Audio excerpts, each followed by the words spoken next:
Bonjour à tous, je suis Céline, j'ai 49 ans, je suis sophrologue et psychopraticienne certifiée. Je suis installée sur Vichy depuis 6 ans, auparavant j'étais installée sur la région parisienne et je suis à mon compte depuis 1999. Aujourd'hui, j'aimerais vous parler de ce sujet qui est assez récurrent à mon cabinet. Vous venez et vous me confiez, alors ça peut être en cabinet, mais ça peut être aussi en entreprise, des fois quand j'interviens, vous me confiez cette problématique de respect. Les gens ne me respectent pas, je ne comprends pas pourquoi ils en respectent d'autres qui parfois sont moins sympas, moins talentueux, etc. Et pourquoi moi je ne suis pas respectée. Pourtant je fais tout ce qu'il faut pour l'être. Et au premier abord, je peux immédiatement déceler cette caractéristique. Je sais quand j'ai une personne en face de moi, si les gens lui témoignent du respect, le respect minimum en tout cas, ou si les gens la prennent pour quelqu'un qui est facile, entre guillemets facile à vivre, facile à manipuler, on en fait ce qu'on veut de cette personne-là, je vois ça d'emblée.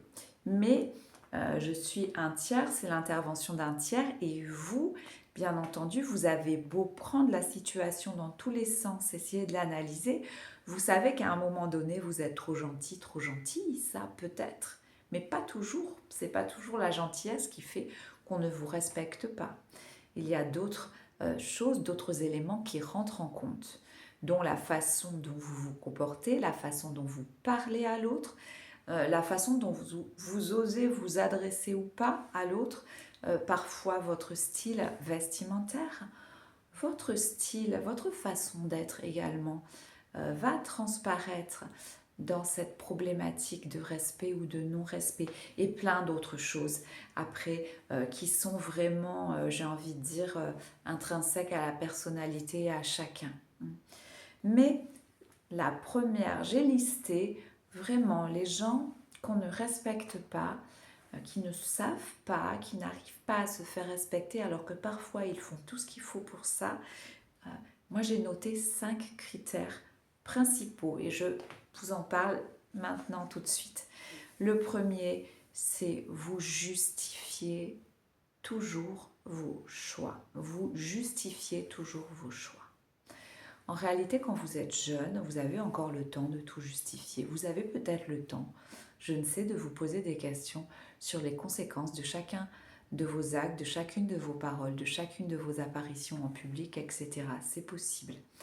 Mais plus vous allez gagner en maturité, plus vous allez avancer dans le temps et plus vous allez voir que cette conduite-là de vous justifier, de justifier vos actes, vos positions, etc. sans cesse, ça n'est pas viable. C'est une bien trop grande perte de temps. C'est une perte de temps et souvent vous n'avez pas envie de toute façon d'avoir l'opinion des autres sur ce que vous faites. Sauf dans le cadre d'un projet au travail, un projet très cadré, bien entendu, vous allez demander l'opinion des collaborateurs, leur avis, etc., leur perception, why not? Mais je vous parle vraiment dans les relations humaines, et même ces relations humaines peuvent intervenir, même si elles interviennent au travail, c'est la même chose. En dehors d'un projet cadré, vous n'avez pas à justifier toujours vos choix, à justifier vos choix, à justifier vos achats. Vous savez, je vois souvent des gens qui me disent, voilà, j'ai acheté ça, euh, mais alors peut-être qu'ils pensent qu'ils ont des fois négocié le prix de leur forfait ou de leur séance, alors ils se rattrapent en me disant oui mais vous savez c'était pas cher, ou bien j'ai eu une promotion, mais vous n'avez pas à vous justifier en réalité. Euh, j'ai quelqu'un qui vient une fois chez moi et qui commence à m'expliquer qu'elle a acheté une maison ici à Vichy et elle commence tout de suite par me dire pour acheter cette maison, j'avais un apport et j'ai obtenu ça en plus. Je dis, mais ne vous justifiez pas. Moi, j'ai pas l'esprit français où tout le monde doit se justifier sans cesse de ce qu'on fait. J'ai plus l'esprit américain, j'ai envie de dire, où j'ai passé beaucoup de temps et où je passe du temps. Et j'ai envie de dire que là-bas, il n'y a pas de CDI, en fait. Donc, on n'a pas de sécurité d'emploi. Donc, on est comme ça. On doit travailler dur et si on travaille pas assez dur, si on fait pas l'affaire, on prend son carton et on s'en va.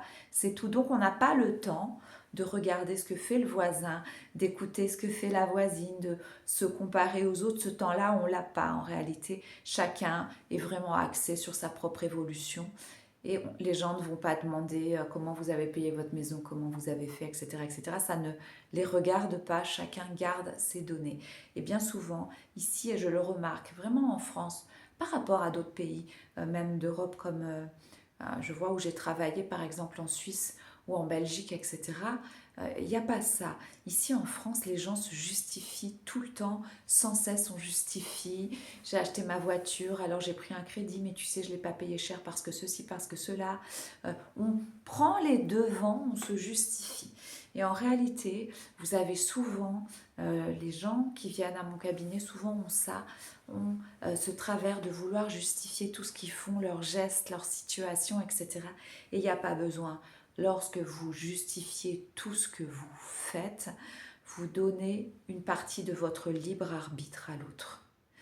Vous ne le connaissez pas encore, mais vous allez commencer par lui expliquer comment vous avez financé votre maison, financé votre entreprise ou votre projet. Et ça y est, c'est parti. Il a déjà des clés en main pour vous dominer, pour vous contrôler, pour vous manquer de respect. C'est vous qui donnez le mode d'emploi lorsque vous êtes sans cesse en train de vous justifier sur ce que vous faites, sur le prix des choses, etc., que vous pouvez acquérir ou non, etc. Ne vous justifiez pas en permanence. Vous pouvez vous justifier dans le cadre professionnel si on vous le demande, sur une faute par exemple, sur une erreur, sur un retard. Vous pouvez vous justifier, mais sinon ne le faites pas, ne le faites jamais. Et ne vous justifiez pas sur des choses qui ne sont pas encore arrivées sur la table. Pour moi, c'est vraiment le plus gros problème, le plus gros point. Une femme rencontre un homme et au lieu d'essayer de profiter de l'instant de la rencontre, elle va commencer déjà à se justifier pourquoi son mariage précédent n'a pas marché, par exemple. Donc, c'est ridicule. Ne vous justifiez pas quand on ne vous l'a pas demandé parce que vous perdez une forme de crédibilité. Vous dites oui à tout. Quand on dit oui à tout et qu'on est toujours d'accord avec tout, on manque de cohérence. On ne peut pas être d'accord avec tout et dire oui à tout, c'est pas possible. Ça veut dire qu'on est facile, sinon. Vous savez, il y a des années, j'avais un chien qui était adorable, qui s'appelait Gasper. C'était un griffon nivernais retraité de la chasse qu'on avait adopté. C'était une crème, il était adorable. Il allait chercher sa laisse, il tapait dans sa gamelle quand il avait faim. C'était un bon gardien, mais il savait distinguer les gens bons des gens mauvais, etc. C'était vraiment une crème. Et il disait oui à tout. Quand on lui disait viens Gasper, couche-toi, il se couchait, assieds-toi, il s'asseyait. C'était une crème ce chien. On a été très malheureux quand il est parti. Vraiment, on a eu le cœur brisé parce qu'on avait l'impression que c'était vraiment un humain coincé dans un corps de chien. Et quand le refuge m'a téléphoné au bout d'une semaine pour me demander comment les choses se passaient avec Gasper, qui était un senior qu'on a adopté tard, je leur ai dit ça. Il est facile. Il est facile à vivre, c'est une crème. Il faisait tout ce qu'on lui disait, il était adorable, il avait son propre caractère aussi, mais toujours dans la gentillesse. Eh bien, vous, c'est pareil. Quand vous dites oui à tout, vous êtes comme Gasper. On vous perçoit comme quelqu'un qui est très très très gentil, à qui on peut dire coucher, assis, va chercher ta laisse, tape dans ta gamelle, donne la patte, etc., etc. Quand vous dites oui à tout, comme vous n'êtes pas un animal, que vous êtes un être humain qui est censé être évolué, lorsque vous dites oui à tout, vous manquez de cohérence et vous êtes perçu tout simplement pas comme quelqu'un d'intéressant, mais comme quelqu'un de facile, à qui il est facile aussi de manquer de respect. Ensuite, le point 3, c'est peut-être votre manque et souvent votre manque de prestance.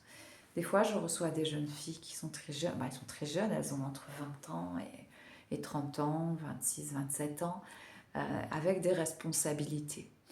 Et elles sont toutes mimi, elles sont vraiment toutes mimi. Elles ont des petits t-shirts avec des petites mangas. Il y en a qui travaillent dans la communication, elles ont des chaussures arrondies, Sur elles, elles viennent avec le sac qu'elles ont acheté à Londres le week-end dernier, etc. C'est super. Moi aussi, j'aime bien tout ce qui est Yumi. J'adore tout ce qui est mignon, qui vient du Japon, etc. Mais pourtant, quand vous me regardez, vous voyez pas ça.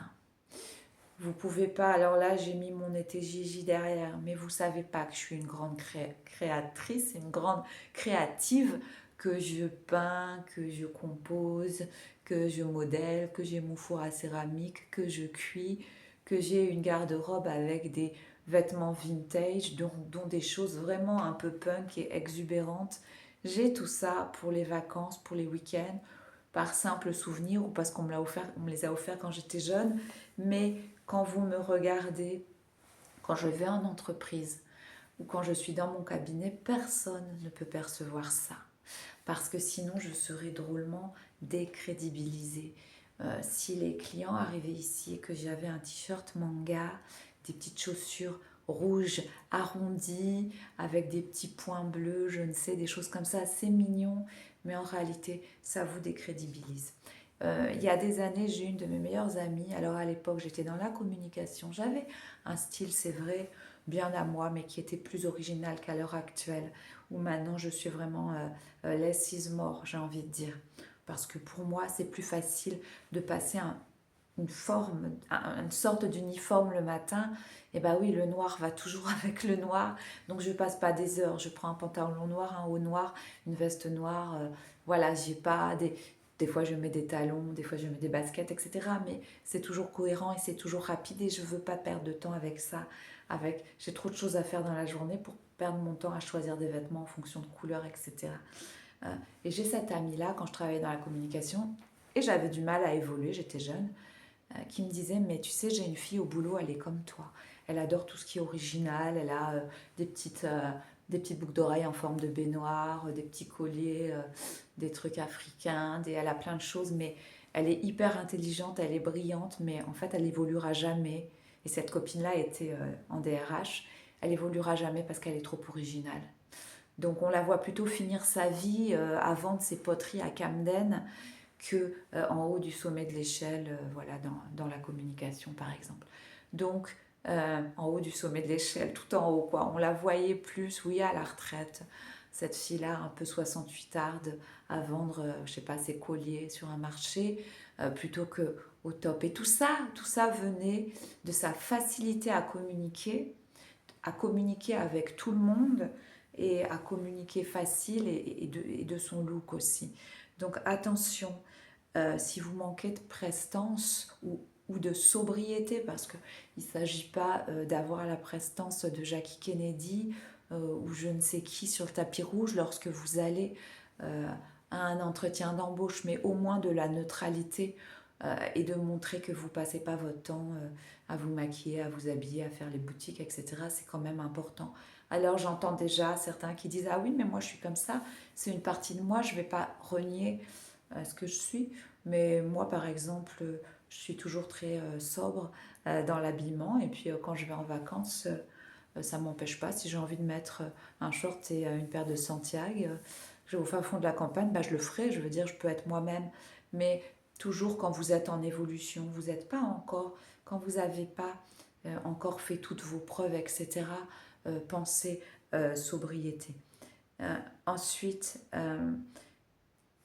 j'en viens à cette marque de valeur qui est le style, je le dis en anglais, establishment, qui fait très établi, très établissement, très establishment, c'est-à-dire ce look que vous pouvez voir sur des filles qui travaillent dans la communication, qui travaillent, je ne sais, dans l'informatique, qui vont être naturelles. Et ça marche aussi pour les hommes, bien sûr, mais les hommes, c'est peut-être un peu plus facile parce qu'ils n'ont pas tout ce qu'on a, nous, toutes ces possibilités, j'ai envie de dire, possibilités vestimentaires.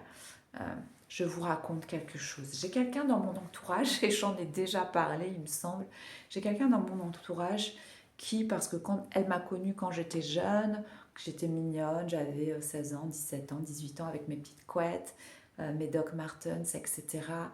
Et mes petits projets artistiques. Cette personne-là, elle ne me respecte pas. Alors pas du tout, quoi.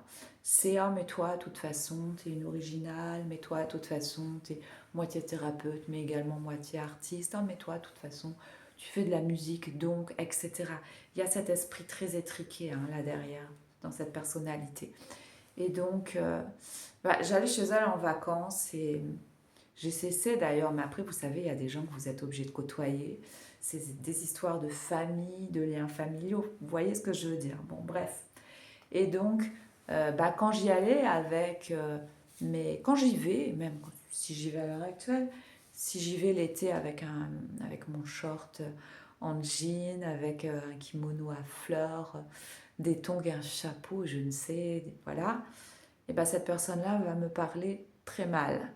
Elle va me recadrer, toutes les 5 minutes, elle va me dire tu devrais pas si j'étais toi, tes cheveux sont trop longs, trop blonds, trop bruns, ton short est trop court, trop long, trop foncé, trop clair, etc. Et c'est comme ça toute la journée. Toute la journée. Sauf que dernièrement, j'ai coupé avec cette personne pendant 1 an et demi. Après, comme je le dis, la famille, des fois, on est bien obligé, on peut pas... Vous savez, vous avez des enfants, vous avez une famille, vous pouvez pas couper totalement. Vous pouvez couper vous, mais vous ne pouvez pas empêcher tout le monde de voir certaines personnes. Et désormais, quand j'y vais, eh ben, je fais plus de différence entre une visite relax le week-end et mon travail. Donc ça veut dire que j'y vais comme vous me voyez. J'y vais avec une robe noire, plutôt longue, avec des petits talons noirs, avec des grosses lunettes noires, avec les cheveux tirés en arrière et avec une veste noire, avec mon sac à main noir aussi. Et quand j'arrive chez cette personne comme ça, eh ben, j'ai aucune attaque. Je ne reçois absolument aucune attaque. Rien du tout. Donc j'ai cherché quand même à savoir pourquoi, mais c'est totalement psychologique. C'est-à-dire que euh, vous montrez inaccessible, vous vous montrez dans un style qui, dans l'inconscient collectif, résonne establishment et donc difficile à approcher, fille froide, et là, vous obtenez une forme de respect. Donc il n'y a pas que ça, bien sûr, il n'y a pas que le physique. Je ne suis pas en train de vous dire qu'il n'y a que le physique, que la façon dont vous vous habillez, qui va tenir les enquiquineurs notoires, comme je les appelle, à l'écart. Mais attention, comprenez bien que le paréo, le jean, etc., il y a zéro respect. Et si je m'habille, vous savez, il y en a une qui était parfaite, c'est Caroline Bessette-Kennedy. C'est la technique qu'elle avait mise au point pour se couper de tous les paparazzis, etc., etc. C'était le no eyes contact, de jamais regarder les gens dans les yeux. Donc elle donnait jamais rien, elle offrait jamais rien à ce niveau-là. Vous regardez des photos d'elle, elle ne regarde jamais dans les yeux et elle était toujours habillée en noir, dans un style minimaliste. Et c'était une femme extrêmement respectée dans son métier, donc de communicante. Donc je veux dire, ça compte, oui. Donc mesdames, montrer une image plus cadrée, plus sérieuse, plus froide, ça peut aussi vous permettre d'obtenir une forme de respect. Parce qu'on a peut-être envie de taquiner ou de faire des blagues vaseuses à une fille qui est habillée sexy, qui monte ses jambes ou son décolleté, etc. Mais celle qui est habillée très strict, tout ça, on se dit, ouais, la blague vaseuse, je ne sais pas comment elle va le prendre, elle. Donc, bon, pensez-y aussi. Ensuite, euh, bien souvent, ma dernière astuce, c'est que justement, vous laissez passer le premier petit manque de respect. Et moi, la première, je vais vous donner un exemple. Plus maintenant, bien sûr, mais il y a des années, j'ai laissé passer un petit manque de respect. Qu'est-ce que c'est qu'un petit manque de respect? Pour moi, un gros manque de respect, c'est les gens qui, quand ils vous disent par exemple, ah oui, mais toi, de toute façon, je ne t'écoute pas parce que toi, tu es différent, etc. Ça, tu es comme si, tu es comme ça, c'est déjà un manque de respect notable. Le petit manque de respect, ça va être une blague. Par exemple, vous avez un carré asymétrique, vous savez, les filles font parfois ce carré asymétrique. Moi, je l'ai eu, donc j'ai entendu certaines blagues. Et on vous dit, ah bah dis donc, ton coiffeur était bourré quand il t'a coupé les cheveux. Donc ça, c'est quelque chose. Voilà, c'est quelque chose que j'ai entendu quand j'avais fait ce carré il y a des années. Et là, je revois la personne qui m'avait fait cette blague et elle s'est fait le même carré. Donc pour rigoler, en me disant elle doit s'en rappeler, je lui fais la même blague. Et là, en face, ça rigole pas du tout. Donc vous voyez, les gens sont toujours prêts à se moquer de vous, mais quand vous leur renvoyez une blague similaire, ça passe pas. Donc méfiance, ça commence par des petites choses. Ou bien un jour, on parlait des relations humaines, des relations hommes-femmes, comme ça, avec un ami. Et il me dit comme ça, alors je dis bah oui, mais bon, peut-être que si tu parles à cette fille de cette façon, c'est normal qu'il n'y ait pas de répondant. Et il me dit ah bah oui Céline, parce que toi tu dragues avec une bière à la main. Alors je dis bah et donc tu me connais mal, parce que déjà, ça fait 20 ans que je suis avec le même compagnon, avec mon mari, même pas compagnon, avec mon mari, et j'ai pas du tout, j'ai jamais été, moi, vers les gens. J'attends très souvent que les gens viennent à moi d'ailleurs, sauf quand il y a vraiment une opportunité. Je parle du travail, je parle pas de la vie personnelle, donc je suis assez carrée. Je dis je déteste la bière, rien que l'odeur déjà me rend malade, donc tu me connais mal. Donc je l'ai recadré. Mais j'imagine, j'aurais pas recadré cet ami-là, euh, qui énonce des choses complètement fausses à mon égard, je l'aurais pas recadré. Alors après, c'était quoi la blague du dessus, quoi? Le niveau du dessus, c'était quoi?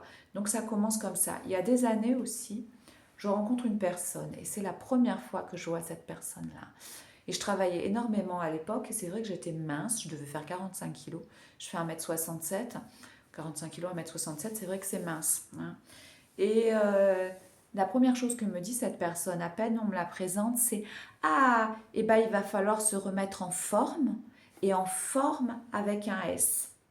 Donc en fait, la première chose que cette personne m'a dit après bonjour, quand elle m'a vue en vacances, la première chose qu'elle me dit, c'est déjà mon physique lui convient pas. Il va falloir que je reprenne des formes, c'est-à-dire il va falloir que tu sois plus grosse si tu veux qu'on s'entende. Donc, et moi, j'étais jeune et j'ai envie de dire que j'étais naïve. Je croyais que tout le monde était beau, gentil, etc. À l'époque, bon, j'avais une petite idée, mais bon. Puis personne plus âgée que vous devez plus ou moins respecter, c'est pareil. Donc, j'ai rien dit. En fait, je lui aurais dit, mais tu sais, moi, j'ai pas besoin de forme, mais toi, par contre, ça serait bien d'en perdre et de perdre le S des formes. Bah, je pense que ça se serait arrêté là, il n'y aurait pas eu d'escalade par la suite, hein. C'est la même personne quand je vous parle du kimono et voilà, et des formes avec un S, c'est la même personne dont je parle. Donc, vous voyez, j'ai laissé passer parce que j'étais gentille. Je ne l'ai pas reprise. Je lui aurais dit, ah bon, qu'est-ce que ça veut dire en clair? Elle aurait peut-être été obligée de me dire, bah, il va falloir, je trouve que tu es très maigre, que tu es très décharnée. Il va peut-être falloir que tu prennes du poids. Là, je lui aurais expliqué la vision que j'ai de moi, de mon corps, etc. Et je pense qu'elle n'aurait pas récidivé. Mais là, j'ai été gentille, j'ai laissé passer la première blague vaseuse, la première allusion, je l'ai laissé passer. Donc la personne, elle me voit la première fois de sa vie, elle me dit bonjour et ça y est, ça commence. Elle commence direct. Donc vous voyez, méfiez-vous. Ne vous justifiez pas sans cesse. Ne dites pas oui à tout, sinon vous manquez de cohérence. Marquez votre prestance. Ne manquez pas d'establishment, ni quand vous parlez, quand vous communiquez, ni dans votre allure. Ne laissez pas passer le premier petit manque de respect. Je vous remercie, vous retrouvez la plupart de mes conseils dans mon livre Voyage en self-love. Bye bye.